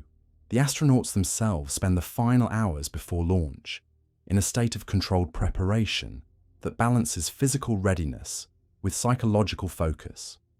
They consume carefully planned meals designed to provide sustained energy without causing digestive issues in microgravity. They review procedures one final time, walking through emergency scenarios and contingency plans that could save their lives if something goes wrong during the ascent. They speak with family members, knowing it may be months before they have another opportunity for personal conversations. The journey to the launch pad is itself a carefully choreographed ritual. The crew travels in specialized vehicles designed to maintain the sterile environment necessary to prevent illness during their mission. They're accompanied by medical personnel, backup crew members, and mission officials who monitor their condition right up until the moment they're sealed inside their spacecraft. Every step of this process is timed to the minute because the launch window waits for no one. Strapping into the spacecraft represents the final transition from terrestrial beings to space travelers. The seats are custom molded to each astronaut's body, designed to distribute the enormous forces of launch as evenly as possible. The pressure suits they wear are marvels of engineering in their own right, essentially personal spacecraft capable of keeping them alive if the main cabin loses pressure. These suits are so sophisticated that each one costs more than most people's houses, yet they must be flexible enough to allow the precise hand movements required to operate complex controls. The final systems checks occur with the crew sealed inside their metal cocoon, dependent entirely on the life support systems that will sustain them throughout their mission. Communication systems are verified to ensure constant contact with ground control. Navigation systems are aligned to provide precise positioning information. Life support systems are tested to confirm they can maintain breathable atmosphere, comfortable temperature, and adequate pressure. Every gauge, every switch, every display is examined by both the crew and the ground control teams monitoring from hundreds of miles away. The countdown itself is a masterpiece of synchronized timing that coordinates activities across multiple time zones. Range safety officers verify that the airspace and ocean areas beneath the rocket's trajectory are clear of aircraft and ships. Tracking stations around the world prepare to monitor the rocket's progress as it climbs toward orbit. Recovery teams position themselves in areas where the crew might land if an emergency abort becomes necessary during the early phases of flight. The final minutes before ignition are filled with a rapid-fire exchange of status reports, as each system is verified one last time. Fuel loading is completed and the tanks are topped off to account for the natural boiling that occurs with cryogenic propellants. The rocket's guidance system receives its final navigation update, programming it with the precise trajectory required to intercept the space station's orbit. Weather conditions are assessed one final time to ensure they remain within acceptable limits for launch. The moment of ignition transforms years of preparation into 8.5 minutes of controlled violence. But even as the rocket thunders away from the launch pad, the support network continues to function with clockwork precision. Tracking stations monitor the rocket's progress, comparing its actual trajectory with the planned flight path, and ready to send course corrections if needed. Medical teams monitor the crew's vital signs, watching for any indication that the extreme forces of launch are causing problems that might require emergency intervention. Communication with the crew during ascent is maintained through a network of ground stations and relay satellites that hand off the signal as the rocket climbs higher and travels farther from its starting point. The voices of mission controllers provide a constant stream of updates and encouragement, letting the crew know that their progress is being monitored by hundreds of specialists who are ready to help solve any problems that might arise. The successful achievement of orbit is celebrated for only a moment before attention turns to the next phase of the mission. Orbital mechanics require precise timing for the spacecraft to rendezvous with the space station, and the slightest deviation from the planned trajectory could result in a miss that would strand the crew in an unusable orbit. Ground control teams begin calculating the burns needed to refine the spacecraft's path, while the crew starts the process of adapting to their new weightless environment. The rendezvous and docking procedure that brings the crew to their orbital destination is itself a marvel of precision that makes parallel parking look simple by comparison. The spacecraft must approach the space station at exactly the right speed and angle, accounting for the fact that both vehicles are traveling at over 17,000 miles per hour while orbiting a planet that's rotating beneath them. The margin for error is measured in inches and seconds, requiring navigation accuracy that would impress a Swiss watchmaker. The moment the spacecraft's docking mechanism engages with the space station represents the successful completion of one of the most complex transportation challenges humans have ever undertaken. But for the astronauts, it's also the beginning of their real work.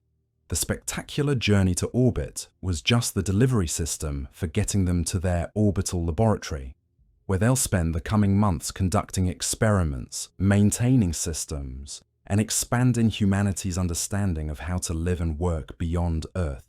The ground support network that made their journey possible continues to operate throughout their mission, providing constant monitoring, technical support, and communication links with Earth.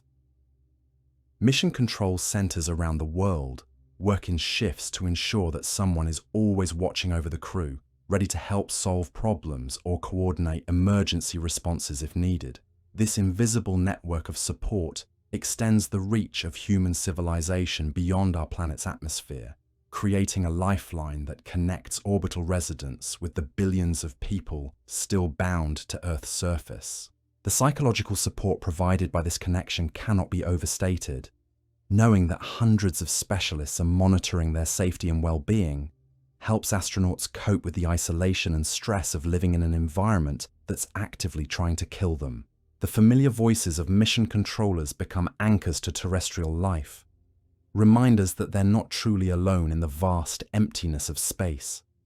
The data flowing constantly between spacecraft and ground control centers represents one of the most comprehensive monitoring systems ever created. Every heartbeat, every breath, every system parameter is recorded and analyzed by specialists who can detect problems before they become life-threatening. This information also contributes to our growing understanding of how humans adapt to spaceflight. providing data that will be crucial for planning longer missions to more distant destinations. The coordination required to support human spaceflight extends beyond technical systems to encompass international cooperation on a scale that would have seemed impossible during the early days of space exploration. Astronauts from different countries work together seamlessly, their mission transcending national boundaries and political divisions. Ground control centers in different nations coordinate their activities, sharing data and expertise to ensure mission success. The International Space Station itself represents one of humanity's greatest collaborative achievements, proof that our species can work together to accomplish goals that no single nation could achieve alone. The supply missions that support long-duration spaceflight represent another layer of complexity in the support network that keeps astronauts alive and productive. Cargo spacecraft must be designed, loaded, launched, and guided to rendezvous with the space station on precise schedules that account for the crew's needs and the station's limited storage capacity. These robotic missions carry everything from scientific equipment to spare parts to fresh food, maintaining the lifeline that allows humans to live and work in space for extended periods. The waste management systems that remove trash and recycling from the space station require their own specialized spacecraft and procedures. Even garbage becomes a complex logistical challenge when you're orbiting Earth at 17,000 miles per hour. Used equipment and experimental samples must be carefully packaged and loaded into cargo vehicles that can survive the intense heat and forces of re-entry to deliver their contents safely to researchers on Earth. The training programs that prepare astronauts for their missions continue even after they reach orbit. New procedures are uplinked regularly, requiring crew members to learn new techniques and adapt to changing mission requirements. The space station itself serves as a testing ground for technologies and procedures that will be used on future missions to the Moon, Mars, and beyond. Every task performed, every problem solved, every lesson learned contributes to humanity's growing expertise in living and working beyond Earth. The medical monitoring that continues throughout long-duration missions provides unprecedented insights into how the human body adapts to microgravity. Exercise protocols are adjusted based on real-time data about bone density, muscle mass, and cardiovascular fitness. Nutritional requirements are refined based on how astronauts' metabolisms change in space. Even sleep patterns are studied to understand how the absence of normal day-night cycles affects human circadian rhythms. The scientific research conducted aboard spacecraft often requires coordination with laboratories around the world. Experiments may be initiated in space, but analyzed on Earth, requiring careful preservation and transportation of samples across the most challenging delivery route imaginable. Ground-based researchers work closely with orbital crews to ensure that procedures are followed correctly and that data collection meets the rigorous standards required for publication in scientific journals. The educational outreach that astronauts participate in while in orbit helps inspire the next generation of explorers and scientists. Live video calls with schools around the world give students the opportunity to ask questions and see demonstrations that would be impossible to conduct on Earth. These interactions plant seeds of curiosity that may grow into careers in science, technology, engineering, and mathematics, ensuring that humanity's expansion into space will continue with each new generation. The public engagement activities that astronauts participate in serve multiple purposes beyond education. They help maintain public support for space exploration by sharing the wonder and excitement of living and working in space. They provide a human face for what can sometimes seem like an abstract technological endeavor, and they help people on Earth understand the broader implications of becoming a spacefaring civilization. The photography and videography that astronauts produce during their missions create a visual record of Earth from space that has profound implications for how we understand our planet and our place in the universe. These images serve as both scientific data and artistic inspiration, documenting changes in Earth's climate and environment, while also capturing the beauty and fragility of our home planet in ways that words alone cannot convey. The return journey that eventually brings astronauts back to Earth requires the same level of coordination and precision that characterized their launch. Weather conditions at the landing site must be monitored, recovery teams must be positioned, and medical personnel must be ready to provide immediate care to crew members who may be weakened by months in microgravity. The timing of re-entry must be calculated with the same precision required for launch, accounting for orbital mechanics, atmospheric conditions, and the need to land within range of recovery operations. The debriefing process that follows each mission captures lessons learned and experiences gained that will improve future flights. Every aspect of the mission is analyzed, from the performance of technical systems to the effectiveness of procedures to the psychological and physiological responses of the crew. This information becomes part of the accumulated knowledge base that makes spaceflight safer and more effective with each successive mission.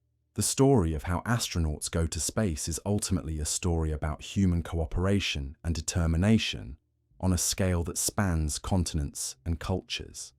It's about thousands of people working together toward a common goal, each contributing their expertise and dedication to a collective effort that pushes the boundaries of what our species can achieve. It's about the recognition that some challenges are so complex and demanding that they require the best efforts of entire civilizations working in concert. Every successful mission represents not just the achievement of the crew members who travel to space, but the triumph of everyone who contributed to making their journey possible. From the engineers who designed the spacecraft, to the technicians who maintained the systems, to the controllers who monitored every moment of the flight. Each person plays an essential role in humanity's ongoing expansion beyond Earth. The infrastructure that supports human spaceflight continues to evolve and improve with each mission, building toward a future where traveling to space will be as reliable and routine as any other form of transportation. The lessons learned from decades of human spaceflight are being applied to new spacecraft designs, new mission profiles, and new destinations that will carry our species farther from Earth than we've ever ventured before. The question of how astronauts go to space reveals itself to be about much more than rockets and technology. It's about the remarkable ability of human beings to work together to solve problems that seem impossible when viewed from any individual perspective. It's about our species' willingness to take extraordinary risks in pursuit of knowledge and exploration. And it's about the recognition that our future lies not just on the surface of one planet, but among the stars that have beckoned to us since we first developed the ability to look up and wonder what lies beyond the next horizon. The journey we've traced together tonight, from the first spark of curiosity about leaving Earth to the complex choreography that makes human spaceflight possible, reveals something profound about what we're capable of when we commit ourselves to seemingly impossible dreams. As you drift towards sleep, perhaps with the gentle weight of evening settling around you, consider that every astronaut who has ever strapped themselves to a rocket and trusted their life to controlled explosions and precise calculations has carried forward a torch that was first lit when our earliest ancestors looked up at points of light in the darkness and wondered what they were. The story of how astronauts go to space isn't really about rockets, though the engineering marvels that punch holes in the sky are genuinely extraordinary. It isn't really about the training, though the preparation required to transform ordinary humans into beings capable of surviving in the vacuum is unlike anything else our species has ever developed. It isn't even really about the courage, though the willingness to sit atop millions of pounds of explosive fuel represents a form of bravery that defies easy comprehension. Instead, this story is about something more fundamental. It's about the relentless human drive to push beyond boundaries that seem absolute, to solve problems that appear unsolvable, to reach toward possibilities that exist only in our imagination until we make them real. Every successful launch represents not just a triumph of technology, but a victory of hope over fear, of curiosity over complacency, of the belief that there's always another horizon waiting to be explored. The transformation that occurs when humans leave Earth behind extends far beyond the physical adaptations their bodies make to weightlessness. It reaches into the very core of how they perceive existence itself.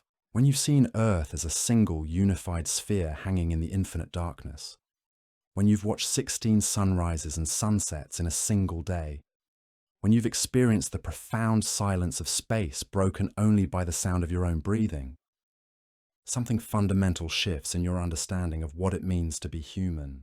This perspective, earned through extraordinary risk and sustained by remarkable technology, becomes a gift that space travelers bring back to share with all of humanity.